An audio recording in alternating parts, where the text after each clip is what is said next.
Hello, and welcome to the Tower Coffee Hour, your news channel for the Miller neighborhood in Austin, Texas.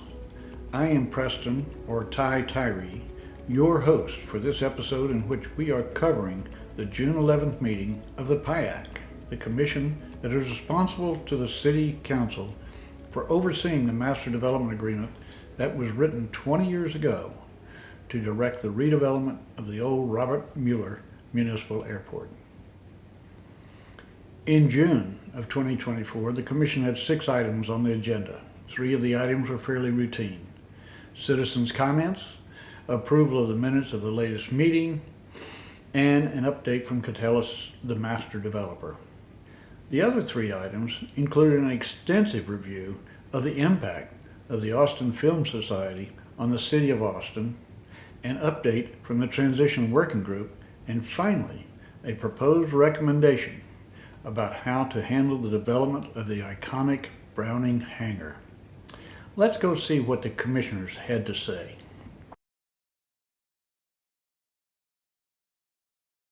Good evening. This meeting of the Robert Mueller Municipal Airport Plan Implementation Advisory Commission is called to order at 6:01 p.m. on Tuesday, June the 11th, 2024.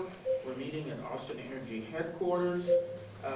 Present in person are Commissioners Clements, Hilliard, Reimer, Nider, Lukey, Sokoli, Kravaniak, and Jones. Present online is Commissioner Rosenet. The first item on our agenda is public communications. As a reminder, this is an opportunity for anyone to provide up to 3 minutes of testimony on any topic related to the Miller development that is not on today's agenda.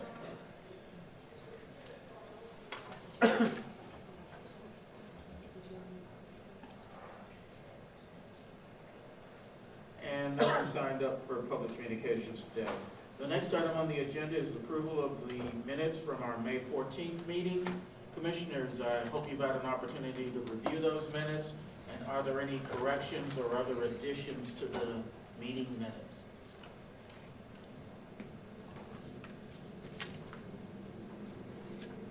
Hearing none, is there a motion to approve the May 14th meeting minutes as presented?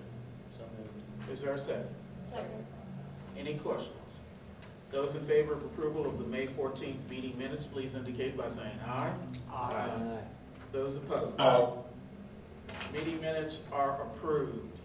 The next item will be 2 discussion items. One that we've been looking forward to, and we always enjoy hearing from them.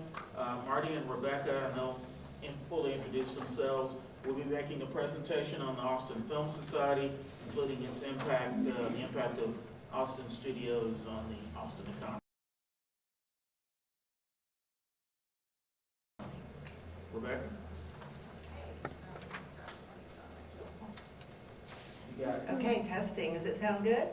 My name's Rebecca Campbell. I'm the CEO of the Austin Film Society, and it's good evening, commissioners, and it's so good to be here with you. It has been a while.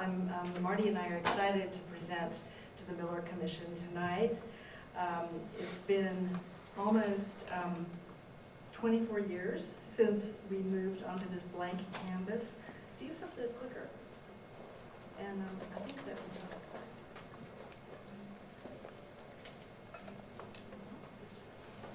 okay, there we go. So 24 years, believe it or not. I remember the first day that I came to work after we had made the deal. And it was literally 713 acres of just silence. And, you know, we moved into the Miscongeniality trailer, and the rest is history. So, you know, Austin has obviously changed. That's an understatement in 24 years. The film and creative media industry definitely has changed. And, of course, the vision for Miller has just come alive and been accomplished. It's become a reality. And wow, congratulations on that. So, you know, film is a competitive and desired industry. So there are,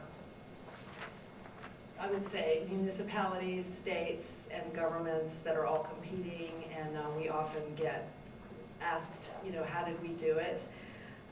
And I think that part of it is that one of the stools of, you know, Austin's economy is the creative arts, and film and creative media is a huge piece of that, with the other two being tech and life and biosciences. So we're here tonight. Marty and I would like to talk about our accomplishments that we've made working together as neighbors, and we want to thank you all for being excellent collaborators in growing Austin's creative economy. So that's kind of the theme of our talk. Okay, we're going to do this. Okay, so I like to ground my discussion about the Austin Film Society by talking about culture, because culture is so important to our city, all the way from our neighborhoods to our government, to our state. And we see that these four elements are what makes up a healthy film ecosystem. It's art and artists and industry and community access, and those add up to culture. And when you have a good culture, it's like the soil in which economic activity can flourish, right? So even if the industry is unpredictable and changing and going up and down, Austin can be assured of a thriving creative economy, and a positive cycle can take root. So for my next slide, I'm going to get into just another way of looking at this, which is the ecosystem, and I like to just start with looking at it through the lens of the programs that we operate, but I want to illustrate that AFS is one of many, many institutions that help our creative economy thrive. So here on the slide, you can see everything listed from educational institutions, you've got governments, you've got festivals, and other nonprofits, and so it's a rich and dynamic ecosystem. So we've been in the business for almost 40 years, and we've learned where we can focus our energy in order to support the film ecosystem. So I'm going to talk briefly about the right-hand side of the cycle, which is opportunities for artists and great film. And then I'm going to let my colleague Marty talk about more in depth about the industry, especially Austin Studios, since that's our location, that's part of Miller.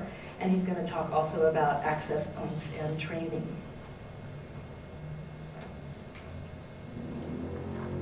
Okay, opportunities for artists. The Film Society runs filmmaker support programs. These programs are designed to help emerging and mid-career filmmakers. We think it's really important to invest in artists because we see that they're the leading edge of the ecosystem. You know, a filmmaker, just to cite the most obvious, huge example, a filmmaker like Robert Rodriguez can, over the course of his career, produce thousands and thousands of jobs and millions in impact. But, you know, the independent scene in Austin is really healthy and thriving. So they might not all be famous, but they're here and they're working. And this is just one picture from one of hundreds of films that we've supported. This film is actually called Computer Chess, and it was directed by Andrew Bujalski. And the star of it is Wiley Wiggins, who you all might be familiar with as the 9th grader that was the star of Dazed and Confused back in 1993. So the filmmaker support programs have a long track record of launching new careers and supporting filmmakers at the early phase of getting their movie made, which is when the funding is the hardest to get. So we give direct support through the AFS grant, and we accept applications from anybody that's a Texan.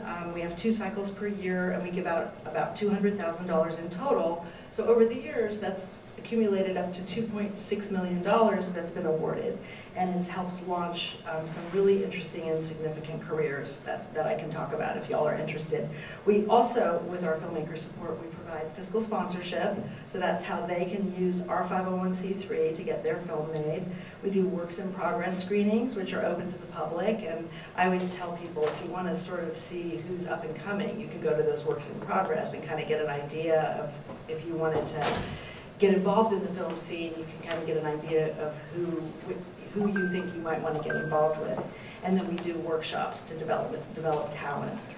So these are programs that are helping to create conditions where local and regional storytellers can thrive.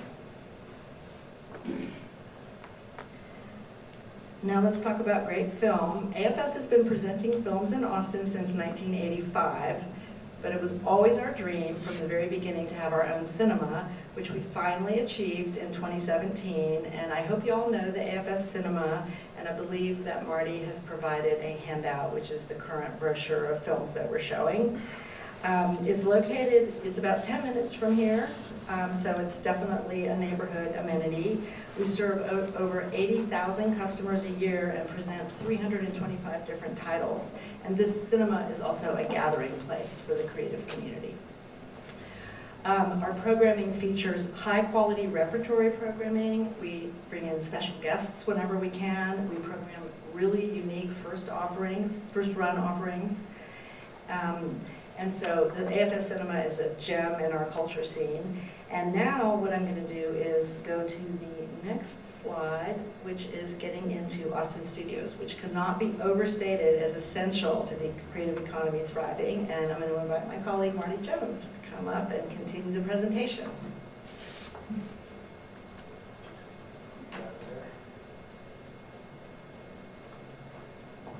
Thank you, Rebecca. Good evening, everyone. Good to see you again. Always a highlight to come here.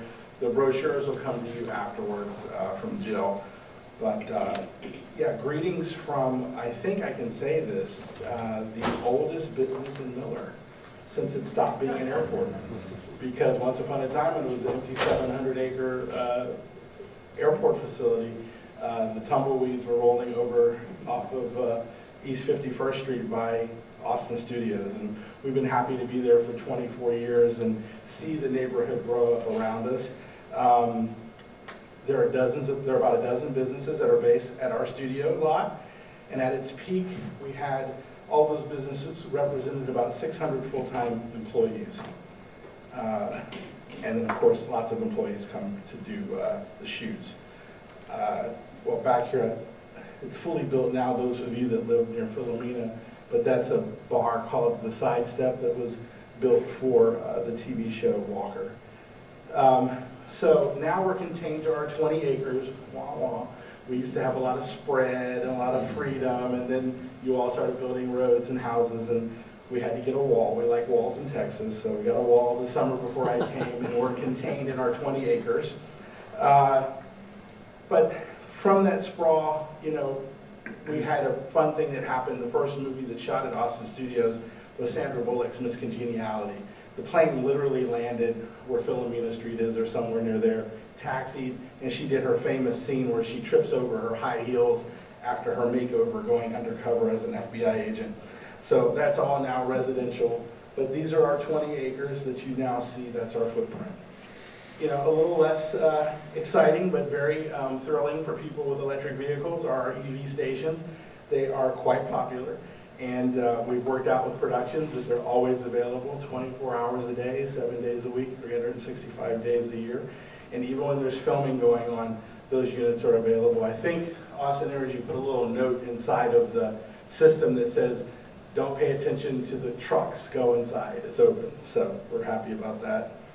Like Rebecca said, you know, we're happy to have great filmmakers in our midst. You see two of them here, our founder, artistic director, Richard Linklater to the left, and Robert Rodriguez to the right.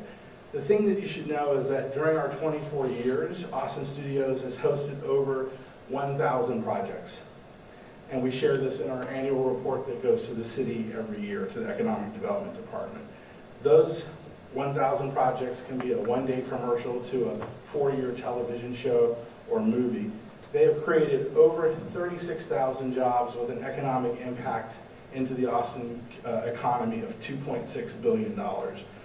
So when I look and think about Richard Linklater, Robert Rodriguez, and his producing partner, Elizabeth Avian, these individuals are great examples of artists who decided to stay in Austin and make it their professional home in their mid-20s.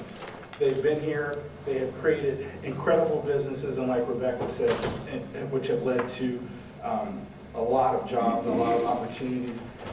So not only are they filmmakers, but they're astute entrepreneurs who have impacted thousands of lives and households. Rick is one of the great American movie directors. He's the founder and artistic director, and he started AFS before he'd ever made a movie, and he learned movie making skills while running a nonprofit. So we're going to be celebrating our 40th anniversary coming up. You'll be hearing more about that. And Robert is, extra special. He's not only on our board, but he's our #1 repeat customer. He shot more movies as a director at Austin Studios than anyone else. And his studio is next door. Troublemaker Studios, as you may recall, is what was the state-controlled part of the airport.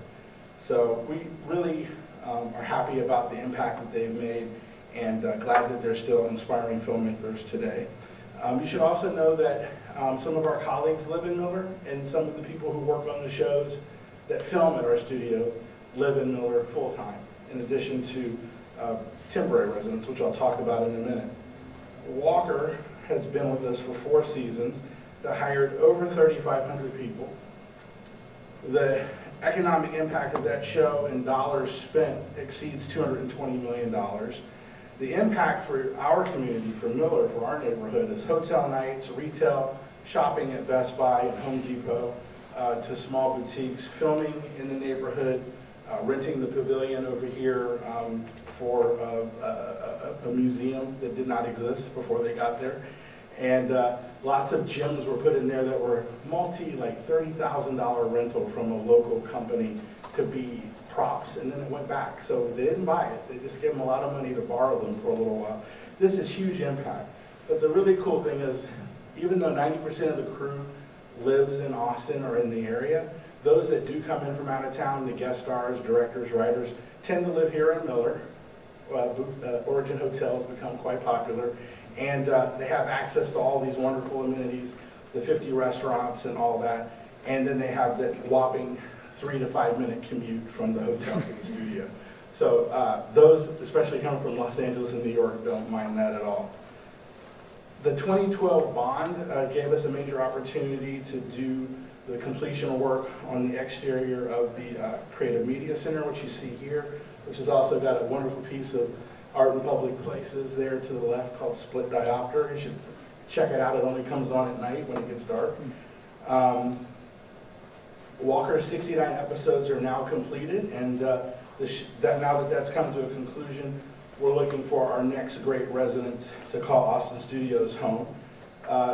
We've also worked very hard on courting Mr. Taylor Sheridan in the Fort Worth area to come to Austin, because we knew that he makes so much material that he couldn't do it all in Fort Worth.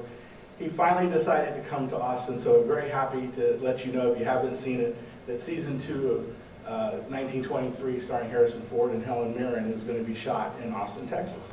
So that's going to be really, really cool. And we have a great opportunity this fall to do a big reset and welcome a new major show to our studio when Walker wraps up. I just got back from LA about 1 o'clock this morning, where I've been courting 2 new shows that want to come to Austin. The next thing I'll tell you about is Austin Public, and this is near and dear to my heart, because this is our big front door to the community. This is where folks can come in and learn regardless of what they do for a living or where they go to school. We literally have producers from ages 15 to 84, I verified this with the station manager, who are working there creating their shows. And to do that, we're building a pipeline of artists and craftspeople and entrepreneurs. They come from not only Travis County, but the surrounding counties of Williamson, Caldwell, Hayes, and Bastrop. And the programs and the things that they make are shown on 3 cable channels that we run in conjunction with the city on cable television. And then our folks have gone even further and beyond by putting the content on Roku and Apple TV. So you can make a show in Austin, not have any experience in film school, put it up and tell your friends in Pakistan or the Netherlands when and where to watch your show, and they can watch it originating from Austin Public, which is kind of cool. My personal story intersects here, because when I was a kid growing up in Columbus, Ohio, I had access to a film society and access to a public access community media center. And at 15, that was amazing. And to have now the ability to look back over multiple decades and know that my career started in an organization like the Austin Film Society made it even more exciting for me to come here and take this job 5 years ago. So we're creating that access in our training program. Our new internship program is called AFS Creative Careers. It's housed at Austin Public, which is in the Near East Side, in the 6 Square area. We offer training and paid internships over 3 different pathways. During the past 2 years, we've graduated over 100 people with a 97% graduation rate. Our current cohort of 25 trainees came from 300 applicants. This program has just grown like wildfire, and the people are hungry and they're in different age brackets, and again, you don't have to be that traditional learner. As a matter of fact, a lot of people who are from underrepresented and lower economic circumstances are having the opportunity to take this training and get their foot in the door of the industry. 2 of the really cool perks that comes with being a trainee is you get a membership to AFS, which gets you to see a lot of great movies at our cinema, and you get to become a producer and not have to pay that fee and getting your classes. Most of these classes are available for either a very low cost, some are free, but it's literally $12 a month. So for $120 a year, anybody in this place can go and become a producer at Austin Public. Job placements. Oh, there we go. So I have a lot of detail here. I'm going to kind of break it down, and then if you have questions, we can go into it. But we do track their completion rates in the program. We track information about the different employers. They're getting placed at top companies, which you'll see in this slide right here. And I'm not just talking about statistics here. I'm an employer of these graduates. I hired 6 of them for the movie I made last fall, and they were incredible. Incredibly well trained, incredibly great attitudes, and ready to work. And at the end of all of this data intake that our team does, they send the participant information to the Ray Marshall Center so they can track wage increases for a longer-term post-graduation study. So the resources at this point, we give them not only the training, but we give them postgraduate training, a private job board. We help them to walk away with a professional portfolio before they leave, and we offer to give them referrals and letters of reference for when they're going for a job. We'll pass these out a little later, which is the cinema calendar, the studio brochure, and business card if you need one. I'm going to turn it back over to our CEO, Rebecca. Okay. Thank you, Marty. It's always fun to get an update from Marty. I'm going to talk about Austin Studios as an Austin success story. What I wanted to, I've been saying thank you because really and truly the fact that the city, the people of Austin have stepped up to help support Austin Studios has made a huge difference. So we were able to get our lease renegotiated so that it goes till 2084. And it's a $100 a year lease, and so that really allows us to stay financially stable and recirculate the rental both into the property and also into the ecosystem and into the mission. So the city owns the facility, and so the city has made these investments over the year. You can see that we're in 2 different propositions, Prop 4 and Prop 18 in 04 and 2012. And also, as part of the 04 remodel, we got $1 million from Austin Energy. So hopefully after today's presentation where Marty showed you the $2.6 billion impact, we can see that this is helping money flow through our economy. And I think it's also clear how, this is a tour we gave to our council members.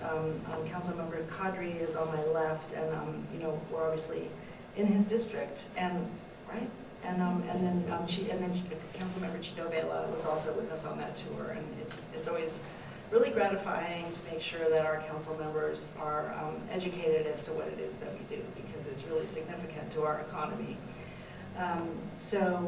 And I did make the point that AFS actually provided a lot of leadership in the general obligation bond campaigns, because being in the industry we're in, we're good at storytelling, and we were good at sort of galvanizing the voters, and the propositions that we were on passed by the biggest margin of any of the props that were on that year. So, Austin Studios is an extraordinary collaboration between a nonprofit, the city, and the neighborhood where we work. And we are really excited and grateful about that.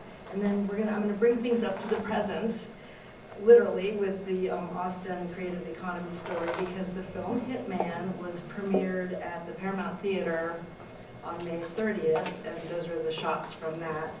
And it began streaming on Netflix last Friday, where it's their #1 movie. And the premiere generated this, you can't make it up headline that investing in film beyond LA and New York pays off. So that headline is going to be recycled, I'd say, for at least the next 3 years. And although it was filmed in New Orleans, and that does have to do, it's a Texas story, but that has to do with Texas state incentives, but it was edited right here at Austin Studios. And you can actually still catch it for a few more days at the AFS Cinema. So that's our last slide, is we love Ocho.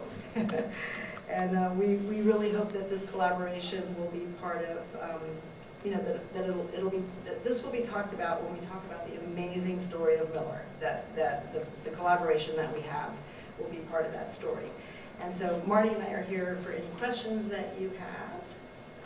Commissioners, questions for Marty and Rebecca? Yes, Marty. I don't have a question, I have a comment. I did see Hitman at the AFS Cinema the other day, and highly recommend it, y'all. It's better in the theater than it is on Netflix every time. I highly recommend going to any show there, because a lot of times the filmmakers will be in the audience and/or answering questions. So sometimes you get a real nice bonus. I think the costume person was there at the screening I went to, and some of the actors were there who were like secondary characters. And so it's just really neat to see all that energy happening, and it's literally in our backyard. So kudos for doing all that. And also, I'm a member. Thank you, Commissioner. Commissioners, other questions? Yes, Corky and then Dave.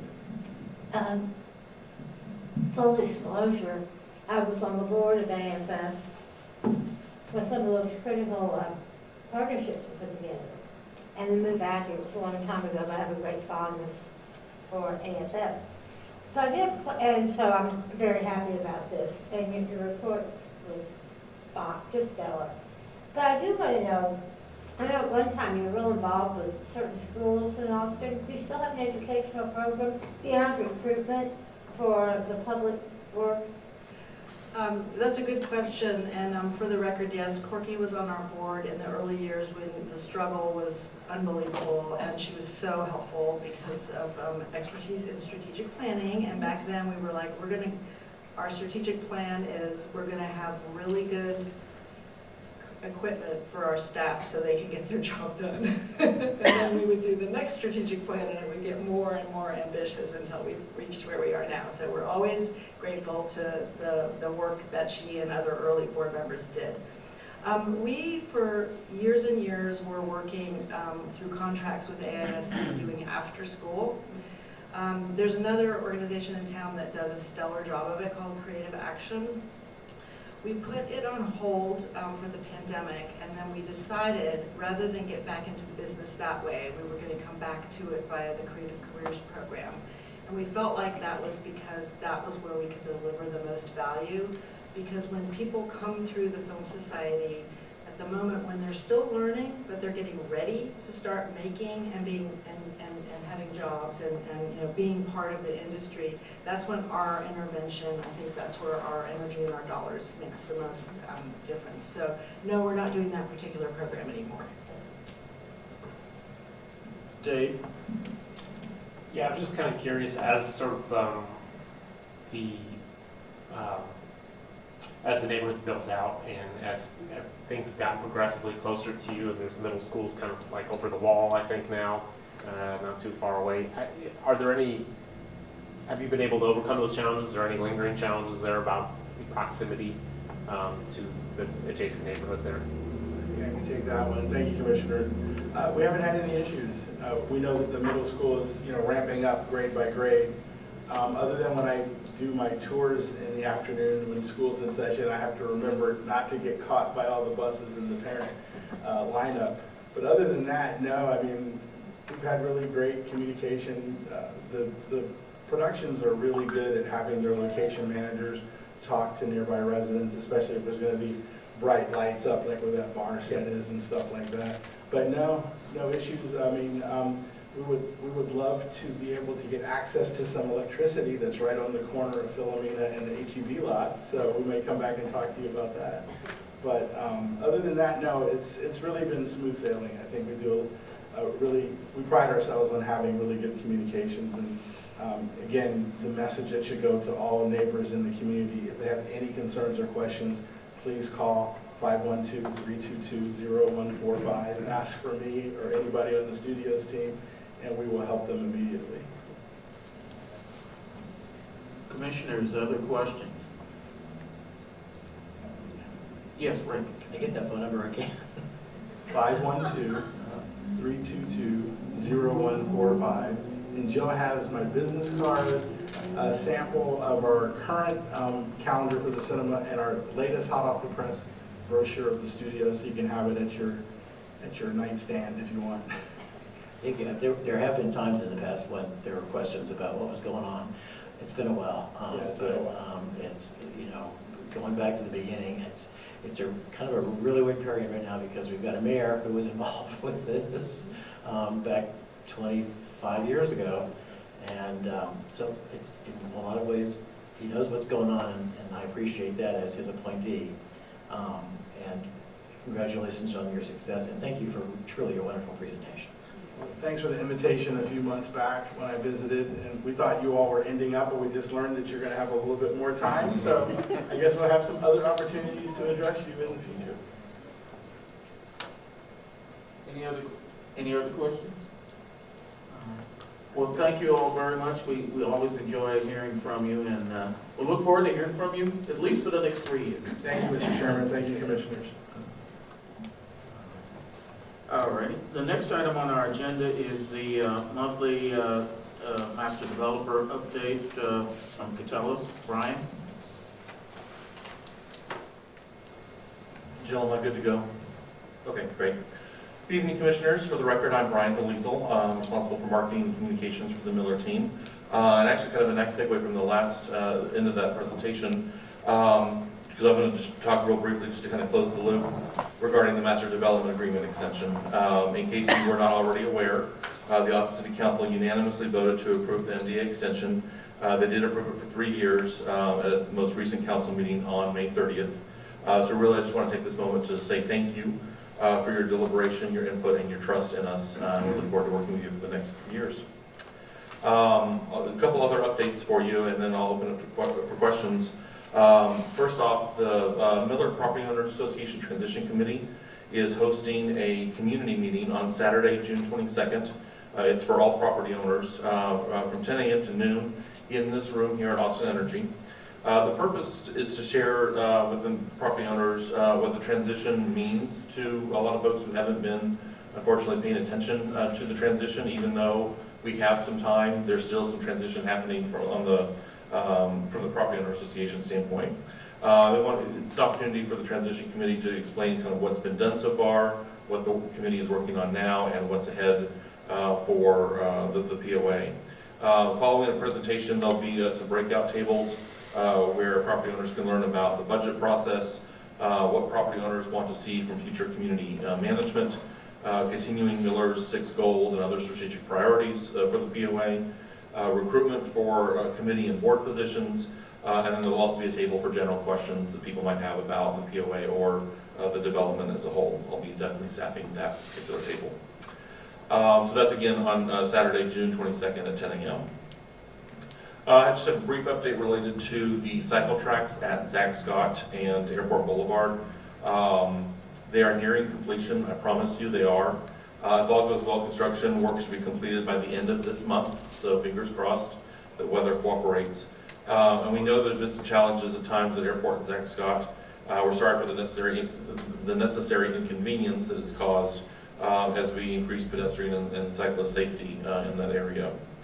There may be one more instance between now and then where the exit out of Miller at Zach Scott may be reduced down to one lane. So instead of having a lane dedicated right and dedicated left, it would be just to get one lane for a short period of time. We expect that one more time between now and the end of June. And then just a reminder, in addition to the protected cycle pathway that will connect all the way from Airport Boulevard to Manor Road along Zach Scott, there will also be a small pedestrian refuge that's been added at Zach Scott and Tom Miller for those who are crossing and wanting to enter or exit Lake Park. As it relates to the Miller and Aldrich roundabout, crews are diligently working on that area as well. You might remember when I came and presented on that months ago, we thought it was going to be kind of an 18-month project, but crews have actually been able to get a lot more done a lot faster. And so they think the predominant amount of the work, including all of the concrete work, should be completed by the end of July, fingers crossed. The only thing that will not be completed then will be the landscaping. We'll probably wait for the fall to do that when weather is cooler. We're also in the process, the POA is in the process of planting a number of trees. In fact, 63 trees will be planted beginning hopefully as early as this Thursday for the next 3 days.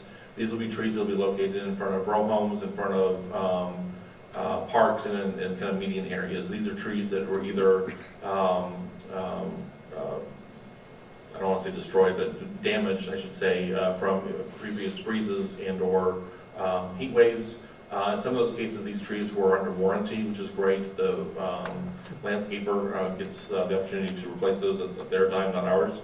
But look for a lot of those tree enhancements take place in the next few days. And then a lot more people are going to be moving to Miller soon. Just a quick update, Parkside at Pearlstone, which is the condo project along, I see some tears in the background, which is along Aldrich Street and in the heart of the district. 200 condos for that project, and we anticipate the first move-ins within the next month. Rivette Tower, which is by Ryan Companies over by the control tower, they have now started leasing that community, 340 apartment units with 52 of those affordable. And then Amling North Park, which is just north of Branch Park, will begin pre-leasing next month for their 326 apartments, which 49 are affordable. And I didn't mention of the 200 condos at Parkside, 30 of those are going to be affordable. And then last but not least, and I hope I'm not speaking out of turn here because I haven't been able to verify this on a personal level, but we've announced it publicly. Within the regional retail center, there is a new car rental company called Bresla that's supposed to have, if they haven't started, they will be starting here momentarily, where they'll be leasing Tesla Model Ys and Model 3s. They're kind of near La Madeline in the regional retail center. All the transactions will be online. You can go to Resla.com for that information. We have contact lists and available 24/7. And like I said, if the vehicles haven't already started arriving, they should arrive soon. Like I said, I haven't had a chance to actually go by the regional retail center and see for myself if they actually have started to show up, but they should be soon. And with that, I'll take any questions. All right, commissioners, questions for Brian? Yes, Dave. I was just curious, did the extension for this commission, did it pass on consent, or was there discussion at council, or do you know? I believe it passed on consent. It was a unanimous decision. Commissioners, other questions for Brian? Ken, anything? Good? Yes, Rick. Just a quick comment. I doubt that could tell us anything to do with it, but the four-way stop within the market district that has been put in place by the HEB service station and the driveway into where Torchy's is such an improvement. I don't know why it took so long for that to happen, but thank whoever did that. When I find out who it was, I will share it with you. It was not you tell us, I would have known about it, but otherwise, appreciate that comment. I'll find out. Any other questions or comments? Yes, Jim. Thank you. I just wanted to make a quick clarification. So the item that went before council was for the NDA amendment. it didn't specifically, the RCA talk about like extending the commission as well, but they are tied together. So Understood. just for the record, Yep. the action was on the MDA term. Understood. But our assumption, until we hear otherwise, is that your term matches the MDA term. Other questions? No? Okay. Is anyone signed up to provide any testimony on this agenda?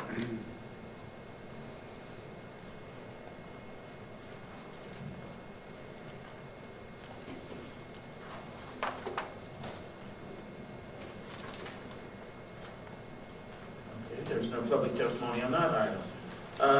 The next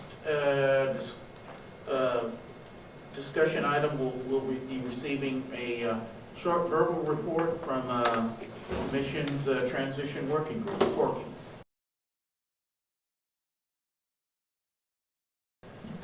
Thank you. And thank all of you who are helping on this work group.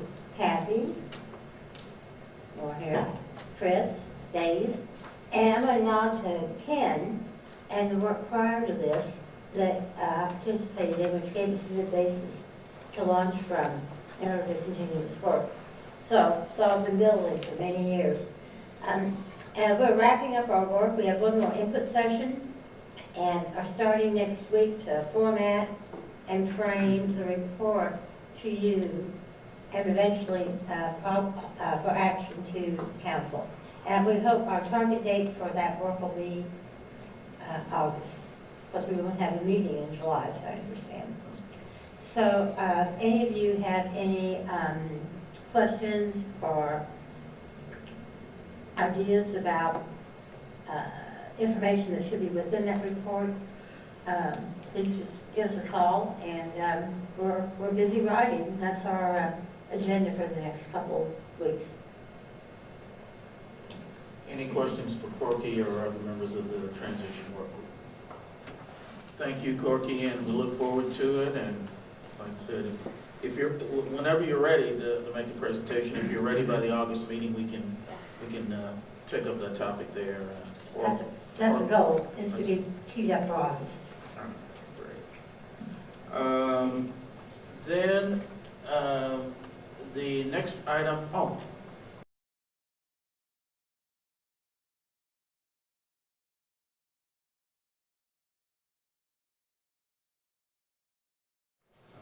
there's no public testimony on that topic.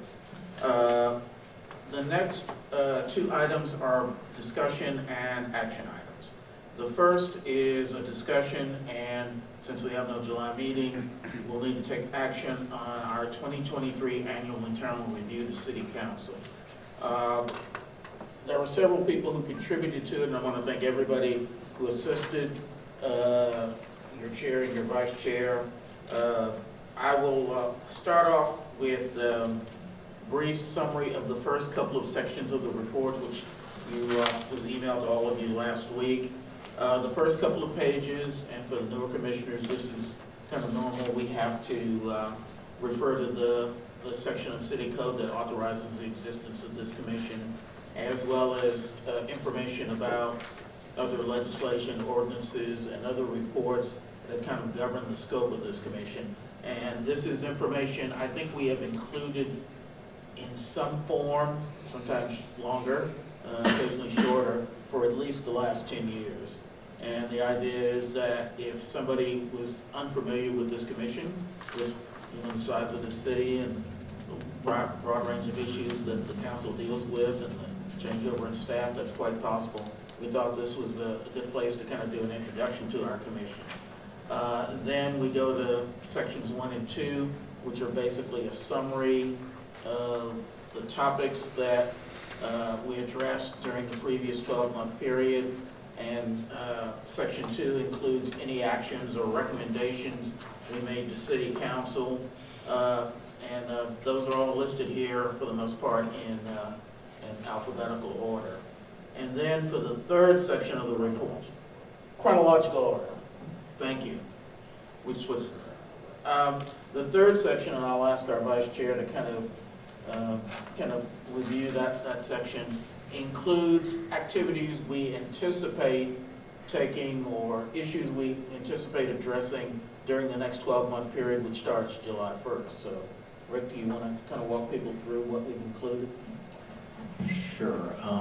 So this was started before we knew that we were going to be extended. So we were anticipating that that we would be gone by December 2nd of this year, and talking about the establishment of the Miller Transition Working Group, looking at all these issues that as we were heading to a very quick end here,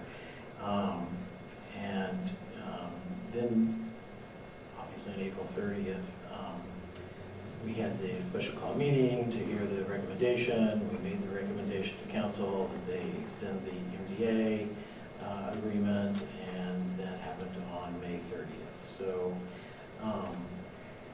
we've used these goals, the goals that were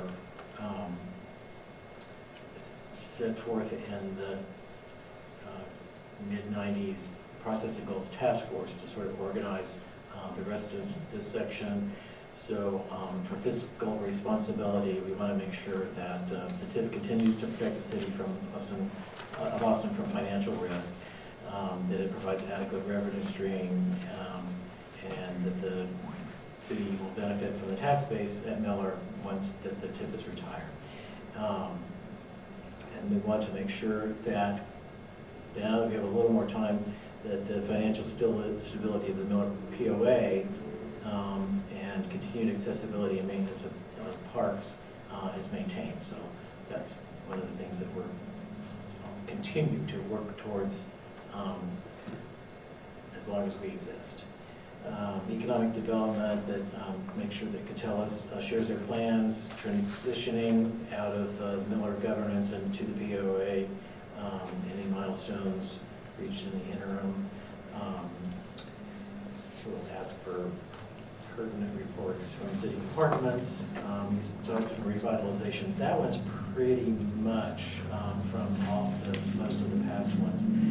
Compatibility with surrounding neighborhoods, that's basically the things that are sort of projects that are happening on Miller's perimeter. So the East 51st Street Mobility Project, Airport Boulevard improvements, traffic impact of Miller on the perimeter roadways, and then there's the 35 redesign and its effect on the access to Miller that's coming up, so we'll keep an eye on that and anything else that might affect that. Diversity and affordability, again, we want to do what we can and impress on the city council that the maintaining as much of the 25% affordability in Miller as we can beyond the end of the MDA that would happen. And then sustainability, that's pretty much what Miller is all about. So we'll just ask Catellus, the city, Austin Energy, Austin Water, if they could report on how we're doing on that. So any questions on that? I think that we're missing, and I think one of the things that we might be missing is that was on that list was the UT property. And I don't know if it's worth adding that in because it's technically not part of the MDA, and we don't really have any say over that. So kind of open it up to any discussion on if we want to put that in or not. Or it could come up in a subsequent It could. annual report. Now that we know that there will be at least a couple of more. Okay, thank you. So, questions, commissioners, or discussions regarding the annual internal review report?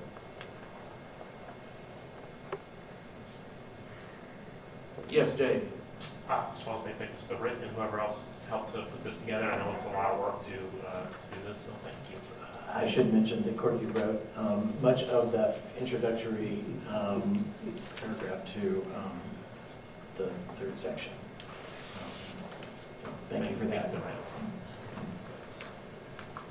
Commissioners, other questions, comments? Yes, Courtney. Well, you know, I am interested in the UT issue being addressed. So I'd like to make a note maybe next year to get that inserted in some meaningful way. I just feel like even though we have such a task dealing with that, and I'm pretty powerless, but I think it's still important to note that we have concerns there as we fulfill our responsibilities. All right. If there are no other questions or comments, is there any public testimony on this agenda? There's none? Okay. If there are no other questions or comments or thoughts, is there a motion to approve the 2023 annual internal review report to City Council? So moved. With that section about, Yeah. correct? Is With that- the amendment. With the amendment, yes. Okay. Okay, and everybody's understood exactly what the amendment means, so let me be clear. Okay, so there, with that amendment, is there a second? Second. There's been a motion and a second. Any further discussion? Hearing none, those in favor of approving the 2023 annual internal review to City Council with the amendment about needed updates, please indicate by saying aye. Aye. Those opposed, the annual internal review is approved. The next item on our agenda for discussion and possible action is a recommendation to City Council to amend the master development agreement related to the Browning Hangar disposition. We have the recommendation language that's been prepared by Commissioner Clements, and I will ask him to take the lead in leading this discussion.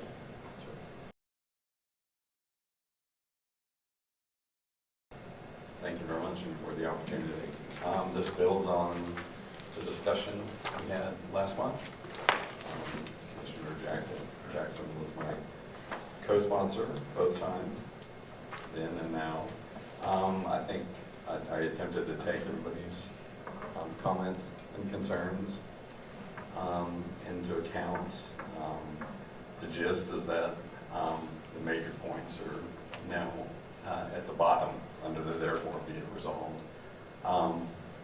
We recommend that the long-term plan include the lease without the sale of the boat trust hangar and its property, and that the existing public easement found on Lake Park, and that's found in Exhibit T of the Master Development Agreement, and it goes, appears to, in every map I see, right up to the curb of the paved street in front of the boat trust hangar and in front of Mueller Central. That appears to be where it is. I haven't confirmed that, but that appears to be, because the entire Lake Park is a public easement.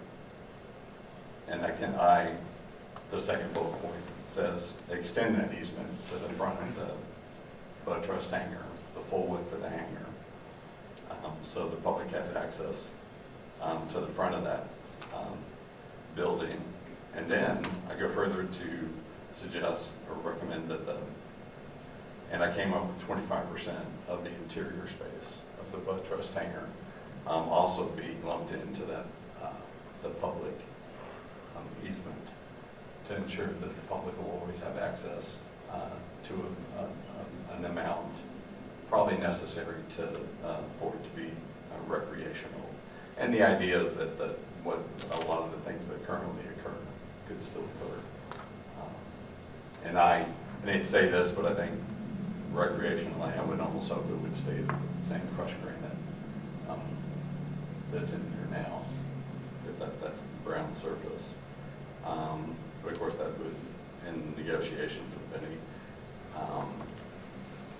possible business or commercial lease or going in there.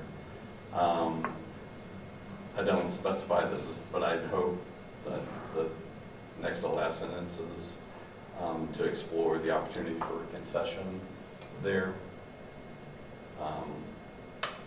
as we do with many things in Zilver Park, and also a concession for food that's found in Republic Square Park.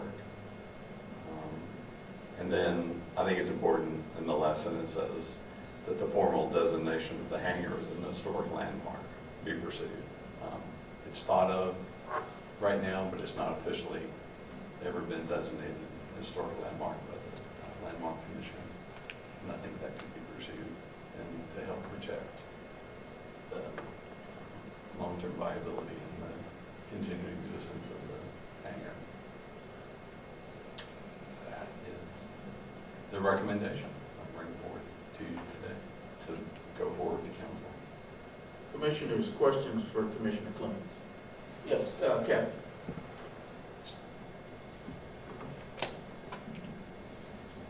I don't know, there we go. One of your whereases, I think, needs a point of clarification. It says that the hangar since 2008 has been used with reservations through the POA. That's not correct. I don't think that was ever done through the POA. It was through the city.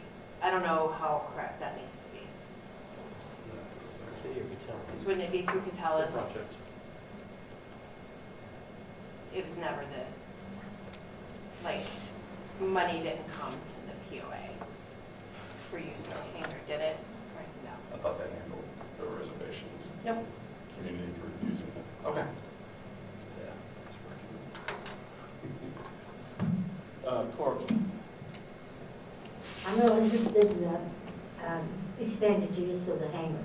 I've been at this for a while, hoping this would happen. I do have a question though, because it's not clear to me. Much as with the parks, maintenance of the parks, and the recent negotiation that included some of the burden of that on the POA in the future, I wasn't clear about who's responsible for that structure and any kind of future maintenance to it, and where the burden of fiscal, where the money's coming from to ensure the stability of that structure. So what's your idea, or is it, I couldn't see it in here, about where the financial burden for the hangar would be? Well, right now the city would own it. I don't know that we decided it's transferred to the POA or not. I imagine a partnership, like the perimeter parks between the POA My and concern the is, city. as with the parks, historically, the parks have been underfunded. And I'd be much happier if there was a clear financial support identified in this resolution, because it leaves me with a lot of questions about the financial stability of this proposal.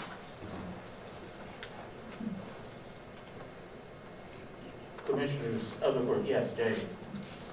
Yeah, I have some concerns about sort of hemming in and just saying that we would only lease the property. I don't have, I guess frankly, I just don't have confidence in the city to do concessionaire.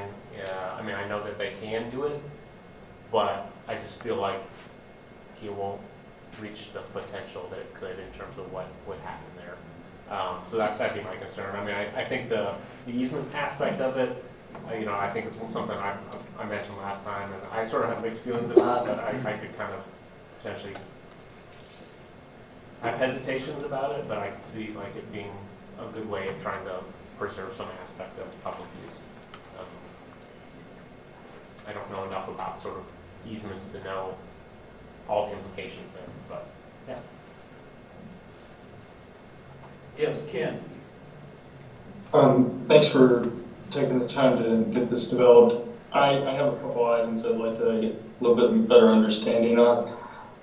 One, I think using the word concessionary may end up locking the developer into an area that they may or may not want to go to. So I feel that us prescribing what should be in that area is a dangerous,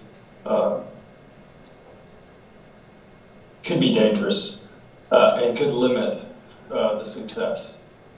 The other thing I'd like to understand is where, and I fully support the public use of the space, but I really want to understand, where did the 25% come from?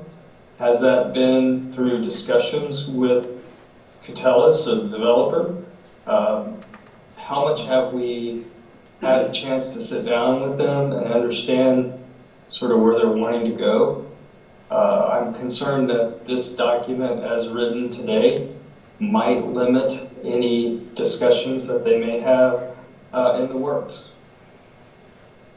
25% came from, as an architect, just looking at the building and knowing what goes in there now, especially the beton and I don't know if bocce is played there or not. Just looking at what I know of the sport and having played it, what was necessary to continue, maybe to have a number of those games, and it looked like there's 4 trusses. Well, it's divided. Actually, if you go in there, it equally divides into 4 areas because the bow trusses if you bring it down to the ground. And I just imagine 25% that first quarter being necessary to guarantee that recreational activities could occur. And this is a recommendation to City Council. Again, we can't set anything. This is a recommendation to amend the MDA to City Council, and they decide if any of this or all of it occurs. I guess that's where a little bit of my concern is at, because one of the things that we heard was if there is to be development of that site, either leasing it or selling it, there will need to be additional space built out, such as a kitchen and other things, restroom facilities. Yep. Does that 25% factor into that square footage that's being added on? It's not, to me, it's not clear. I don't know if we're putting a requirement that is going to limit the potential use. And I think there needs to be a condition within whatever we put forward that definitely supports the use of public space. And maybe, I don't know if it's, honestly, I don't know if it's 25%, if it's 35%, or less. But I guess I'm a little hesitant of prescribing numbers when at this point. Sure. And I looked at it as an architect, and I even already imagined how a kitchen and restroom could be inserted into the building where there used to be actually buildings attached or inside. Right. Yeah, there were offices to the sides. In fact, I think they kind of nicely fit between the bow trusses, which probably couldn't be altered because they would need to remain structural. But I think the width of a group restroom is about the width of one of those structural bays. So I think the men's and women's would be next to each other towards, I can give it away, I've already started to design it, towards Wheeler Central, and the kitchen on the other side, between 2 of the central bays, because you could have deliveries to the outside of those if the asphalt parking extended around the south side of the boat tank. And I didn't want to prescribe the front 25% being left for public, because it might need to be more amorphous than that inside. So I guess the question I'm going to ask, and I'm not trying to be obstinate here, but it may come off that way, and I apologize if it does. Do we need, what, the driver on this, to bring this to council, I guess, is really to change the MDA, which currently is, I think, and correct me if I'm wrong on this, but the thought was that they were going to sell that building for development and in use. So is that really what we're trying to get out of this, is a shift in the MDA? And I'm almost thinking maybe we're trying to bake in too much within this document. I still understand the MDA to explicitly state that the hangar can be leased or sold, because it says that under that section in the MDA. Still says that has not been altered, so that's still in the MDA.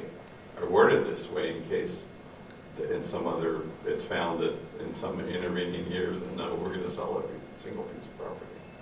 I think the only thing that's really called about amending the MDA is the extension of the public easement. because I think it pretty clearly states in the MDA that the hangar can be leased or sold. Explicitly states that. And I apologize, I don't have the document in front of me, but I thought one of the last bullets specifically said to lease. Doesn't talk about the sale Well, yeah, in your document. but that doesn't change the MDA. But It just says, again, what are we pursue asking one of those city options council? that's open. to What the are we MDA. asking city council to do? And if that is, to me, when I read this, I'm That hearing is correct. that you're asking city council to only lease the building. That's correct. And then I think what happens, Corky's point, when you start to lease a structure and you know you have a lot of infrastructure cost, you've got to figure out who's going to be responsible for that building over time.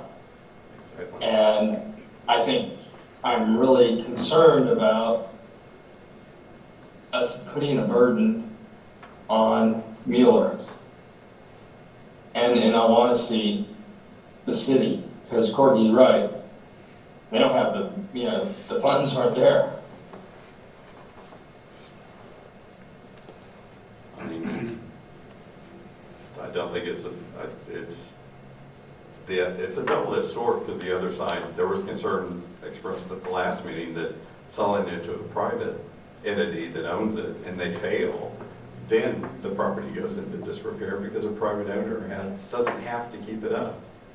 This actually ensures that the city's involved and the POA's involved in the upkeep, which I actually prefer to a private owner, especially for if something's going to be declared historic. I don't know if that building could even be declared historic because it's been modified so much, but I am not a subject matter expert on that. Thanks, Ken. Thanks, Ken. Next is Richard and then Christopher. I have a couple of comments about it. This is a recommendation to council. That's correct. That's all we can do. They may modify it any way they choose, so that's the first statement. They can take 25%, they can make it 35%, they can make it 24%. Council staff can evaluate it and make a decision based upon what they think is feasible. They can also decide not to lease it because they may feel that for financial reasons or whatever it is, that selling the property is the best thing to do. So we're just making a recommendation in the best interest of the Mueller community, and I think that's well within our purview is, as a commission, to make our recommendation what we believe is going to be in the best interest. The concern I have is with the concessions. I have a little bit of experience with concessions down at Zilker, and I can't say enough bad things about the way that is managed. I could spend 4 hours talking about the way that has been mismanaged. Basically, the fundamental part that I'd like to see is that, let's say we put a food truck in there and we lease that spot, up to a food truck. Portions of that lease need to go back to the city. The city needs to benefit from that. Right now, the way that it is migrating in Zilker Park is that money is not going to the city. It's not being reclaimed, it's being going to other organizations, and the city is not benefiting from it.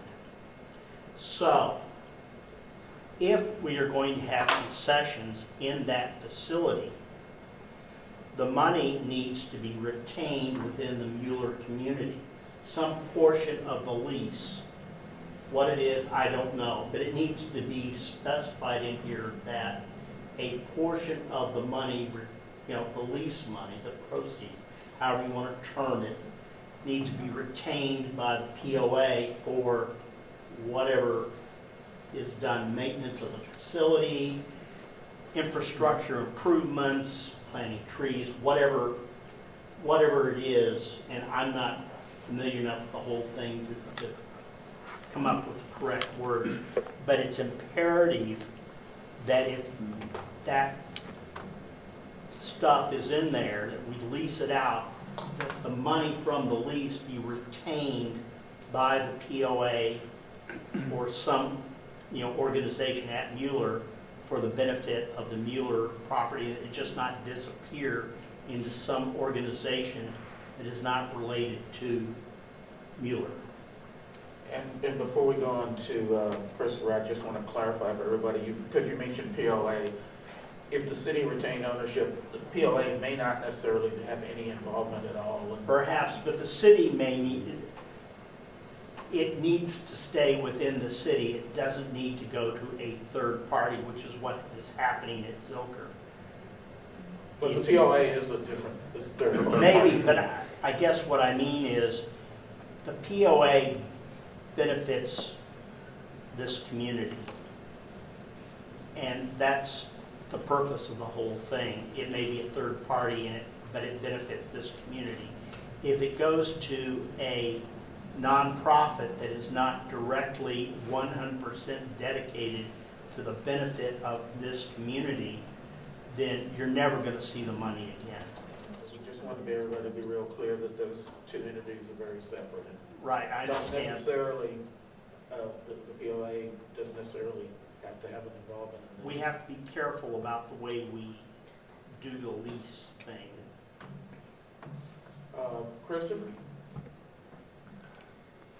I'm not smart enough to operate this. Oh, Here we go.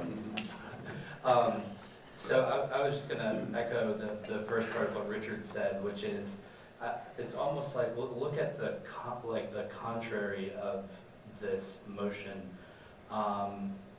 We have a place here that has become social, cultural, iconic to our community, and well beyond the walls of our 700 plus acres of Miller, but the larger Austin community. And we have very limited architectural artifacts that we have as a beacon and a place of togetherness in our community, like as compared to cities of similar sizes, etc.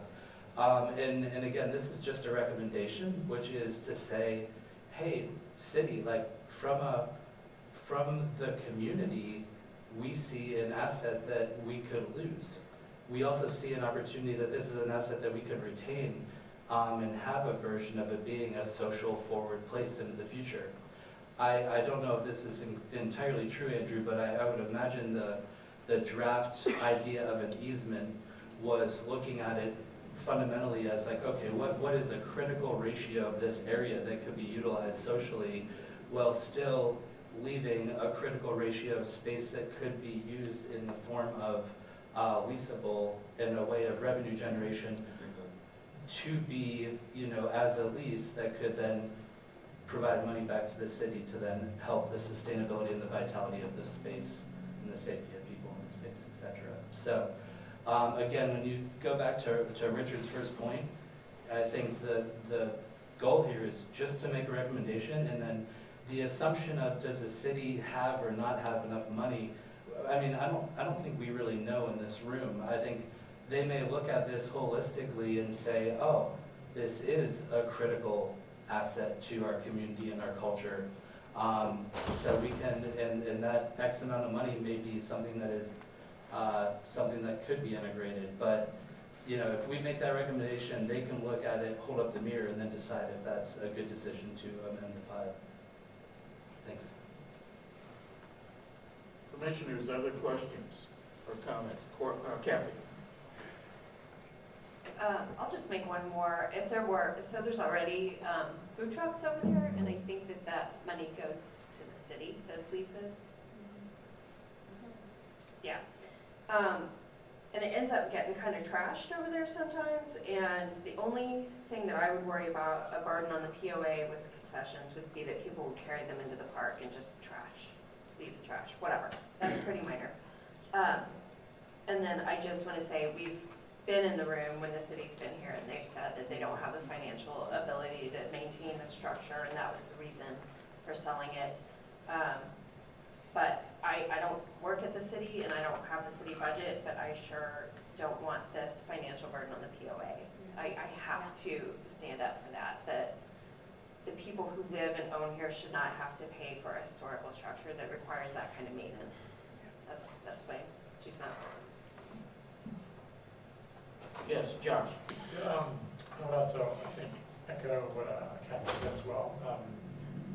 And I would also like to get some Catellis feedback, maybe even once it goes to council, that Catellis can give some feedback. I know some of these requirements may not seem to be too much, and I would love to keep part of this public, but I also don't want it to be kind of a poison pill that it could never be used for concessions as well. So I would hope that if it went to council, that there could be some feedback there, and that whatever went forward could be something that could actually be leased. Because I'm just worried some of this stuff, even though I would like for it to also remain public, the $2 million I think that we heard, and that in the city budget that I've seen recently with sales tax, there's not $2 million floating around anywhere. And if it's already in disrepair, I just don't want this to go forward and this be something that suddenly there can't be a lease or anything type of business there be, because that's asking too much. So I just want there to be something that, there to be some space for Catellis or someone to give feedback to council before they approve this, because I don't want this to just put it in kind of this quagmire where because the city does not have funding for it.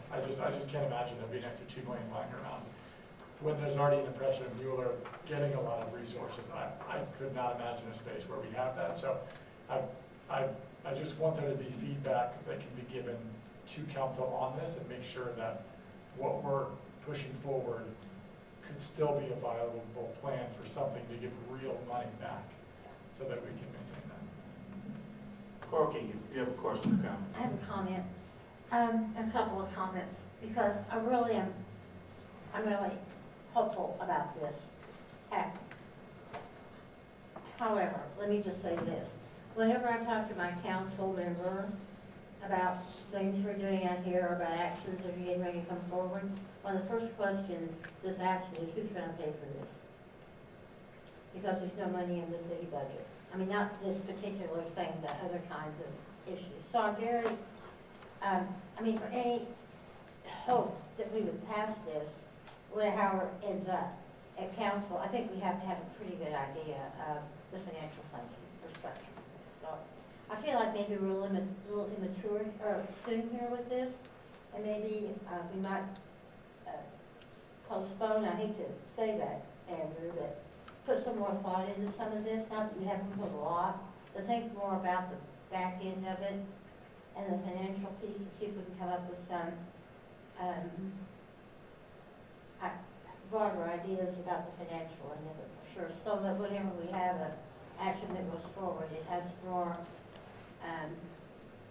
understanding immediately about how we're thinking about how it might be financially structured.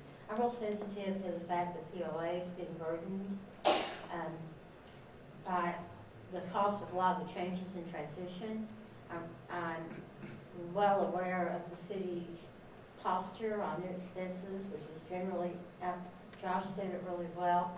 And I want this to happen, but I want it to happen well. Not that you haven't done a good job of getting started with this, but I just think maybe we're one step away yet from a recommendation with that. And to really sit down and hammer out how some options on how it might be financially structured. Commissioners, other questions or comments? Rick? I am all over the place on this because there's, I don't know, all kinds of desires that you want for this. Everybody wants the space to be available to the public. We heard from Catellis last November about what the plans were. I don't know that we have the right to ask what's the status of the sale. If there's somebody interested in it that's moving forward, then this would, I don't know, the council would probably have to look at this, but I would assume that if there's something in the works that would pretty much just kill this resolution. Or, and I don't know that we can know that now, tonight. So I don't want the POA and, non-Miller residents, and it doesn't affect me, but my impression is that they're very concerned about the budgeting of the operations at Miller, and that I have heard that the POA fees have affected affordability in Miller. So I think that's a very real concern. As far as how the space is used, as an architect, I've also thought about it a lot too, believe me. And it's like, I wouldn't put anything inside the hangar. That's what's there, that's, if you wanted to have any kind of historic designation, I would think putting anything inside it would just make that less likely to happen. That you would do something alongside of it somewhere. So, I mean, that's, I don't know where we are on that. The tower has the property has historic zoning, is that correct? Yeah. Pam? Yes, Pam, can you help clarify that? So the hangar will be designated historic. Okay. We have opted to wait till the site plan comes in because then it gets tagged and we want to pay fees for the historic designation. So that's the direction we're taking. We have had lots of conversations, many conversations with the staff over there about potential uses. And so it will be, everyone wants to have it zoned. I mean, it was a second reading, and I stopped it years ago because we wanted to make sure that the user was going to be part of that. So kind of, I wish I had now, but anyway. So all the plans we've treated like the control tower and the hangar both. We've gone to the Landmark Commission to talk about improvements, everything that's ever been done to either of those landmarks has gone through the Historic Commission. So we treated it like it was already zoned. It just, we're kind of waiting for that user and trying to avoid fees. And while I have you, so historic zoning goes with the land. Is that correct? I mean, you don't zone a building. It's a footprint. Okay. Yeah, footprint. Right. That's what we did at Control Tower. Right, that's what I thought. It depends, I think they have, maybe there's some historic, they can do a footprint or they can do a larger piece. Okay, but zoning is a land thing, and it's not a building. That gets a separate historic designation. But the zoning helps keep it. Yeah, it's like it would be PUD H with a dash H. Oh, okay. And any site plan that comes in would get reviewed, like you edit. So you can't make changes to that. Okay. So the zoning is what triggers it for staff to review in historic landmark codes. Thank you for that clarification. Anyway, so I don't know. Part of me wants to vote for this and just get it out of our hands and let everybody then go talk to the council, because that's where you should have probably been to begin with, because it's their decision. And then part of me is like, if we do that, does that muck up things? I don't know. So I still don't know how I'm going to vote if we vote on this tonight. That's where I'm at. And again, I think it's a recommendation. It's not binding anybody.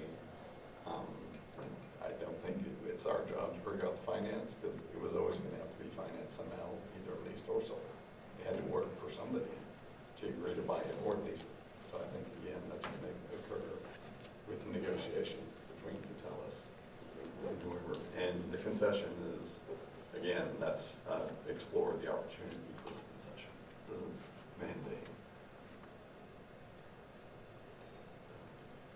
Yes, And I'm Chris. concerned about waiting because obviously it could, decisions are being made now, so I'd like to get this commission's recommendation before council now. Yes, Christopher. A quick question on the, I know a couple people mentioned that there's, it sounds like about $2 million of repairs that need to be done. Is there an associated timeline or a shelf life that? They're referring to $2 million was spent on structurally stabilizing it and reskinning it. I've checked into this, Kathy. Okay. That's not what we were It was the told. structural stabilization and the The reskinning. reskinning, So it's been done, but then that would need to happen again And I in don't future think there was to structural be determined? restabling. Skinning, yeah, Okay. like any roof. Commissioners, other questions? Oh, yes, Josh. Part of it, I mean, I agree with it in the idea, but I think part of it is just some of the language, 25%. I'm wondering if we could soften some of that in a way. I'm not sure if that would help. I think we all want to see a solution. I don't want to, and I know it's a recommendation, but I don't want to be bound to 25%. And then that going into the lease agreement. I'm trying to find a way where we're giving a spirit of a recommendation with things that don't feel as, that it's, I mean, council has so many things going on that I'm not sure how much time they get on this and whether they'll just approve it and then we're stuck with something that doesn't work for Coachella to get any type of a tenant. So I'm just curious if there's a way to soften some of the language, maybe the number and things like that could give this spirit, but not bind us, because I mean, a lot of things in council go on consent, because they have hundreds and hundreds of things on every agenda. And so just a thought there. I'm hearing support behind this, but I think there's a lot of questions that I think we need to have answered. So yeah, just a possibility. And before we go on, a technical adjustment, everybody. If you're not, so that the system doesn't get overloaded, that's not a technical term, that's just my understanding. If you'll make sure you cut off your mic when you're not speaking so that all the label add on. So, who was next? Oh, yes, Richard. With regard to the 25%, I'm ambivalent to the number to some degree. However, to me, the issue is this.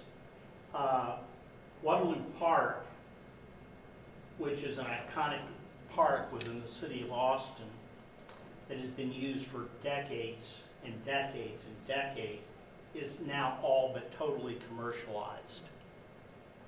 For a lot of complicated reasons, it just went south. I think that it's important that if we go to the trouble to set this property aside for public use, that it be part of it be designated for free public use. We don't want to turn this into another Waterloo Park where you have to pay $150 to get in and do something. If you go to Peace Park, I took my kids Peace Park for Eeyore's birthday party for years. Now Eeyore's birthday party has to pay the Peace Park Conservancy money in order to hold Eeyore's birthday party. Some of this just doesn't sound right anymore. Now, I don't care if we put 10% or 80% on that number. Pick a number. But I think it needs to be abundantly clear that some part of that space, if we're going to retain it, regardless if it's retained by the POA or by the city or by I don't care who, but it be maintained and available for free use by the public, and that it not be leased out so someone else is going to make a dime off of it so that you can go in there and circulate around or have a picnic or whatever it is you're gonna do. So that is why I kind of agree with the concept of 25%. If it wants to be, if we want to go with 10%, hey, fine with me. 80%, fine with me. But I think there needs to be a hard number in there or some concept of the word free in there to emphasize this is a free public space for the citizens of Austin to use. Next, we'll go to Kathy and then Josh. I think the only thing I have to add to that is so much of Miller is already free and open to the public, and there's no charge to come to the parks. There's a very small charge to come to the pools, and a lot of that bulk is, the cost of that is on the POA. We pay for the maintenance of those facilities, and while that would be amazing to have that, again, it comes down to cost, and that kind of freaks me out. And that's, I'll leave it at that. Yes, Josh. I appreciate the ideas of Water Park and a Peace Park and them being public. I have a very different interpretation of those parks as someone that goes there with my kids. Water Park is incredible, I think, and a lot of it's incredible because of the public-private partnership and because of what that generates. Peace Park is also incredible because of the Peace Park Conservancy. So you're looking at two parks that have gotten unbelievable improvements recently, and it's because of a lot of the financial backing that they both have. Waterloo Park gets a lot of money from those concerts. It is open when there's not concerts. There's both ways of looking at those, and you look at Peace Park, it is stunning now for kids, and it's because it has gotten millions and millions of fundraising, and they charge for it. It's to have those nice spaces, there has to be a ton of stuff planned out. So just both of those, I appreciate that. I also think there's another way of looking at those spaces. As someone that goes there with my kids, and it's those partnerships that keep those spaces together that are thought out over decades. And I want that same thing to happen for the hangar. It's hundreds of people spending decades making sure those are kept up in ways so that people can use them for a really long time. Commissioners, other questions or comments? Oh, I'm sorry, Christian, go ahead. Yeah, thank you, Josh. I totally agree with you on that. And I think one nuance to when we're describing, a percentage or whatever, and maybe we're looser around that, there may need to be like a further definition that is more about a critical percentage of this area is utilized for as a public open space easement for uses such as X, Y, Z, A, B, C, which have then defined that space. And then secondarily, I think like you mentioned with the Waterloo Greenways that have these financial events that go on, there's a ratio of time and days that are ultimately, like, it's a significant percentage. I think Waterloo Park holds approximately 50 events annually in a large ratio of this first phase of the park that then gets closed off for events. But there may be something there that we need to kind of triangulate both area, day to day, and then secondarily time where it is open and closed. Commissioners, any other questions or comments? Oh, yes, go ahead, Ken. Chris, I appreciate what you just said, and I think I would agree with you that it needs to be structured in a way that does triangulate both the open public space as well as the ability for that space to be able to do events and things. So I would like to see us modify the recommendation to at least consider that. And that's where I am. Anybody else have any other questions or comments? Before we go to, go ahead, Courtney. I'm still not ready to vote on this. I think we have work to do here. And I'd be glad to help with that in any way. There are other people who have more expertise with that, but I think we need to work on this again. And Andrew, thank you for this. I just feel like I'm still sort of juggling. If there are no other questions or comments, before we go to public testimony, I did have one, and this is more of a, trying to get a clarification of thought process as part of it. I know, it's my understanding that all parks at Miller have a public easement, and that's reflected here.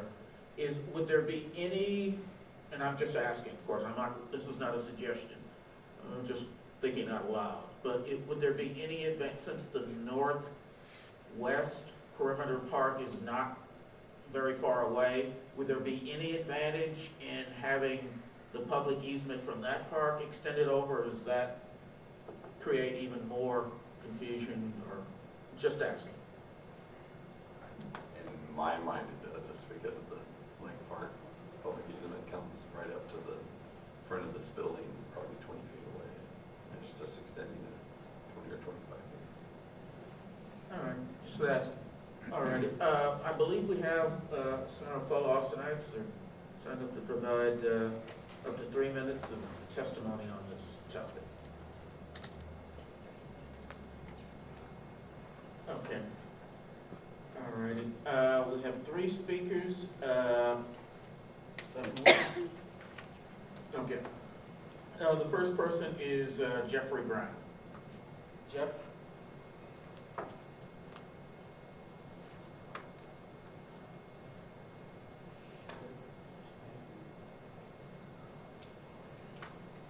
Everybody, it's good to see you. I wish I had time to address every single one of your concerns, but I don't. I would just say, I'd start out by saying we watched Hitman last night on Netflix. It's a really good film, and I think it's a really great thing that the AFS was created here. It started out, I assume, just as an idea, but look what it's become. You've just seen what it's become.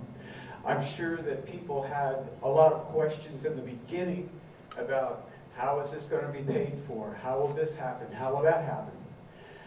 But happily, people didn't just let that stop the conversation and keep AFS from going forward to become what it's become.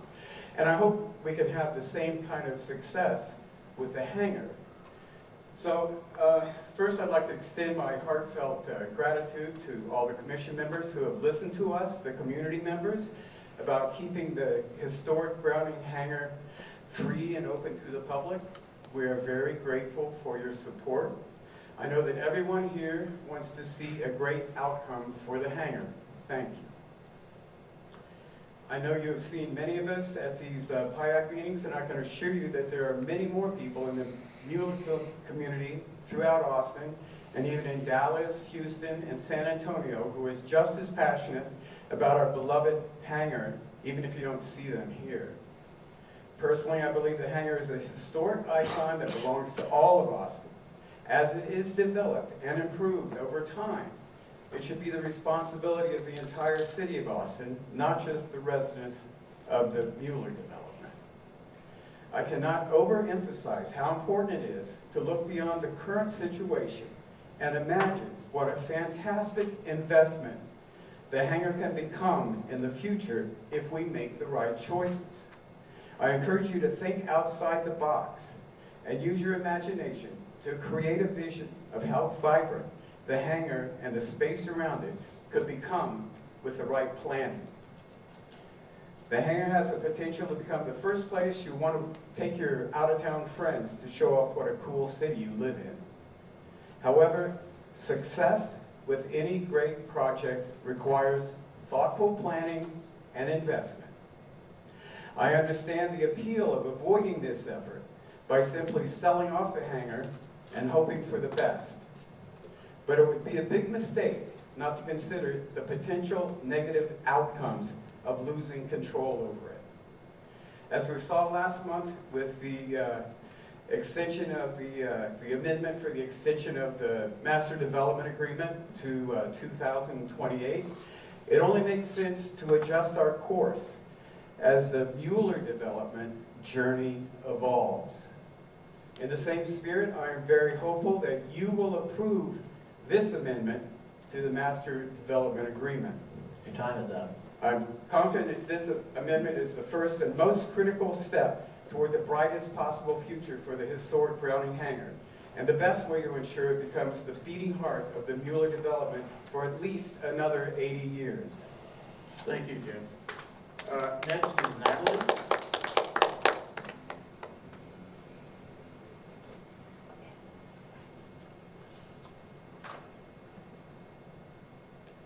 Hi Commission, my name is Natalie. By day I'm a software engineer, and in the evenings I'm a member of the Arena Weapon Arts, a community that practices historical European martial arts, sword fighting. It's extremely important to have spaces such as the Mueller Hangar open and accessible to the community. We publicly practice there 4 times a week, an average of 15 to 25 members each practice, taking up about half of the covered area under the hangar as a wonderful supportive community, learning, teaching, and growing with each other. Due to the space being available, we've been able to create this wonderful community that is like nothing else I've experienced in Austin. I implore you to keep the hangar open and to help marginalized groups such as myself, part of the trans community, available to Arena and other new communities so that Austinites can have help finding new people and making new friends. Keeping the space open and accessible is important as there are not other similar spaces like the hangar available in other parks to be able to form these communities in. Thank you for your time. Thank you. And next is Kathy.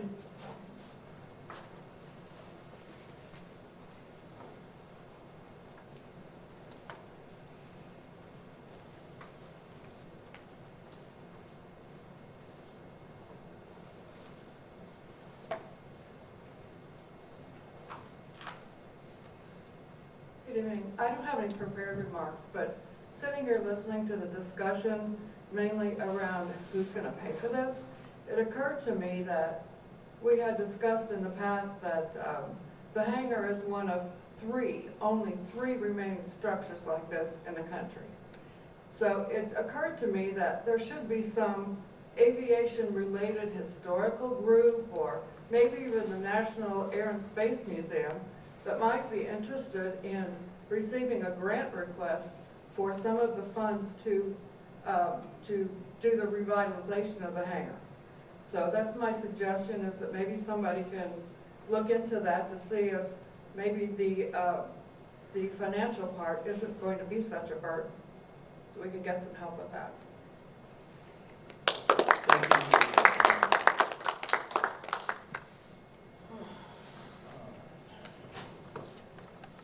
That concludes the public testimony. Next steps. I can't read anybody's mind, but based on your comments, would I be correct in assuming that there is general support for finding ways to keep the hangar publicly available, but that there are questions about this particular draft of the recommendation? Is that correct? Is that where most of you are at? Yeah. May I make a suggestion, and then you may have different suggestions? What if a couple of you who have a strong interest would work with Andrew, because he's been doing all the heavy lifting on this, to make some modifications to the draft and present it for action at our August meeting? Is that a consensus of the commission so far? Yes. Why August? Because we don't meet in, for everybody that doesn't know, we don't meet in July. It's not our, and for anybody that might remember, hey, didn't you guys talk about meeting in July at some point? That was before the extension of the MDA, when we thought we only had about 5 meetings left, so we have a little more time. So, is that the consensus of the commissioners? So is there any objection to tabling action today and placing this item, an updated draft of this recommendation on the August agenda? Is that? Yes. So I think it's up to Andrew. Well, that's why I said it was a suggestion, it's not a Or if motion. you are, you know, this is pretty much your baby, so it's like you respond to that. If you want to make the motion that we vote on it tonight, then this is your prerogative, of course. Well, let me make it, I actually have a revision to recommend. Because of concern about the 25%, I would add the amount to be negotiated at the end of that sentence. It would be, since it's just a recommendation. The city council would decide. I don't know that, like ACU or anybody else, but I would support saying amount to be negotiated and not stipulate. Kathy, you want a clarification? I do. Was any of this discussed with Catellus, since they're the ones working on their plan for what they're doing with the hangar? No. Okay. It's my opinion that we work with them as well. Just something's in the works. And maybe we're all gonna be like, oh my God, this is the solution. But we don't know. And I really don't want to be the one to F it up. And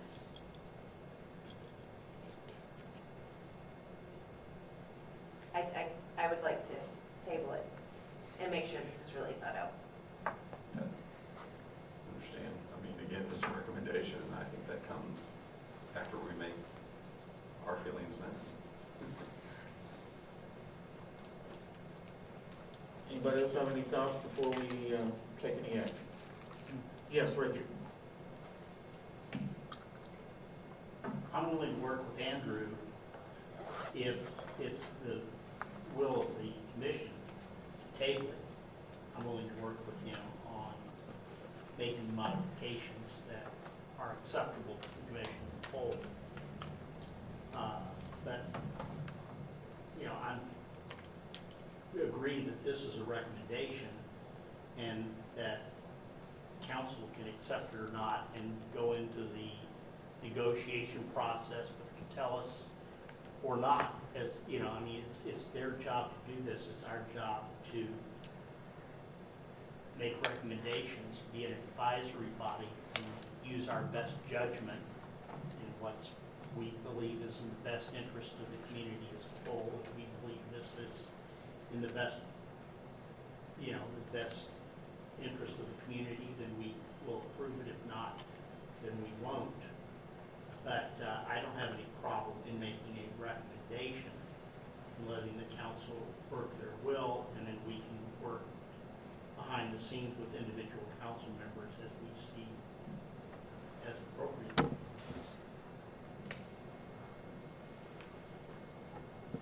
Anybody else before we take the next step? Okay. Andrew, any other thoughts, or do you want to try again in August, or do you want to take a vote now? With my revision, because I heard the concern about stipulating 25%, I'd like to vote tonight on forwarding the recommendation. Okay. Everybody heard the amendment? Oh, I'm sorry, yes, Ken. So I think originally Chris had a recommendation that talked about two aspects. One was, I think there needs to be some negotiation on public use, and appreciate you being willing to look at that. It may need, you know, actually one of the speakers talked about how they're using half of the space. So 25% may be too little, in all honesty. But I think there also needs to be a way to structure this to where there is what I call a win-win. If there is a lease agreement put in place that would allow that entity, whoever it is, to be able to use that entire structure for events. if they need to do so, to help them and to help pay for any maintenance of that structure. So I'm really hesitant to want to move this forward today. I feel like I'm willing to try to add some comments and thoughts around it if you would like, but I just don't think making that one change is where we need to be today. So.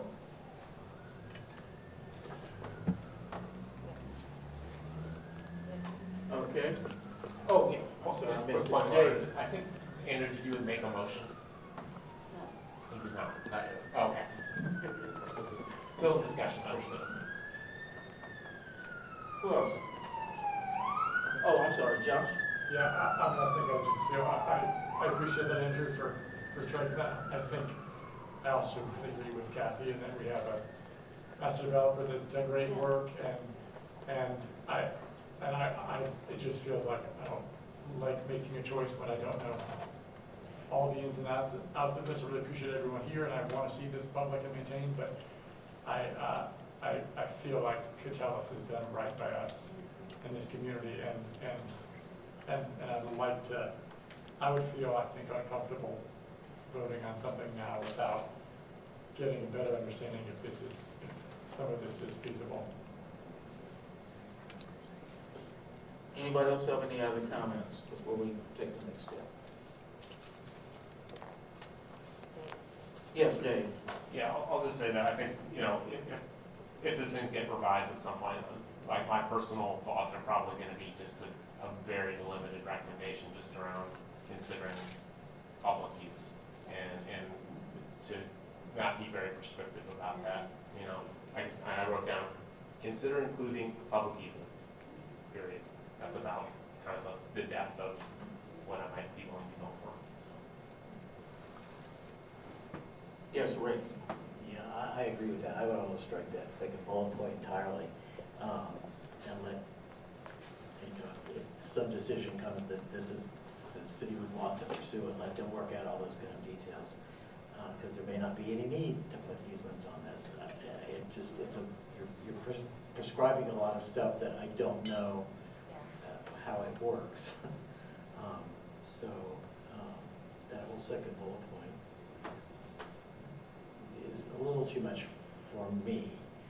I would even maybe vote for it tonight if that wasn't there, but yeah. Okay. Anybody else have any other comments?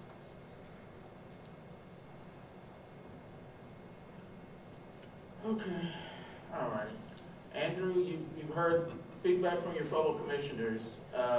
It's your proposal, so do you want to vote on it now, or do you want to bring it back with revisions at the next meeting?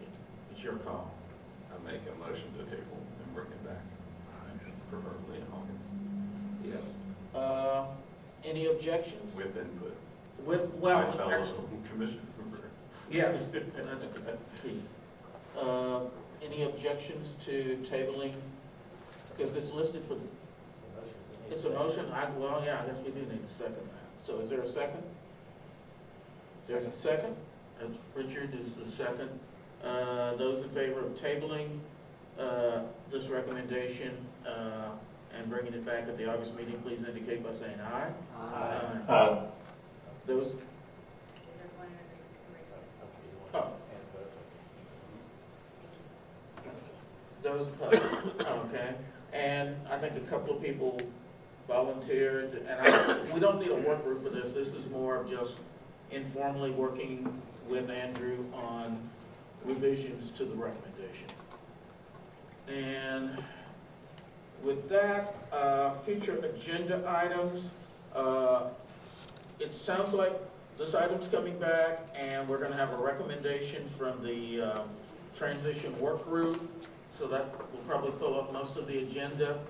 And I'm trying to remember if the parking transportation management district issue comes up. Well, that will pretty well fill up because we generally get a lot of interest about parking and related issues. So I'm guessing that will pretty well fill up the August agenda, those three issues. Yes, Courtney? Is there any progress on getting a report from UT? Or the 51st Street project? The 51st Street project, yes, Josh, it is on the list, and it's just a matter of when we can find somebody that has enough information that they can make a presentation in public. And I'm assuming there are discussions going on regarding the famous UT lease, but I haven't heard anything definitive. But it's on our list of issues that we're interested in. So, 51st Street project, I just heard there were just some city funded projects that will not get me funded because they don't have the money. You know, if that includes 51st, I I'm think. sorry to interrupt, but we can't have a discussion on this item during the future agenda items. We're just listing topics. yeah. So, thank you. Very good. So, as I said, sounds like we have a very full August meeting, and then we'll work on September then. After that, this is just a remind our stakeholders, no July meeting, we'll meet next in August. So, in the meantime, I think we have a couple of federal holidays, Juneteenth and the 4th of July, and freedom is so wonderful that people all over the world celebrate it whenever it's achieved. So I hope you all enjoy those two holidays, and I look forward to seeing everybody in August. Is there a motion to adjourn? Is there a second? Second. Any objections? Thank you for a very good and productive meeting, and meeting is adjourned. See you in 2 months. Well, that got a little long-winded there at the end, and it's been put off. The Browning Hangar discussion has been put off for another couple of months because the PIAC Commission doesn't meet in July, but we'll take this subject back up again in August. So looking forward to seeing you. I'm working to make sure that you get to see all of the PIAC meetings. This is Tyree signing off for the Tower Coffee Hour. Thank you for listening.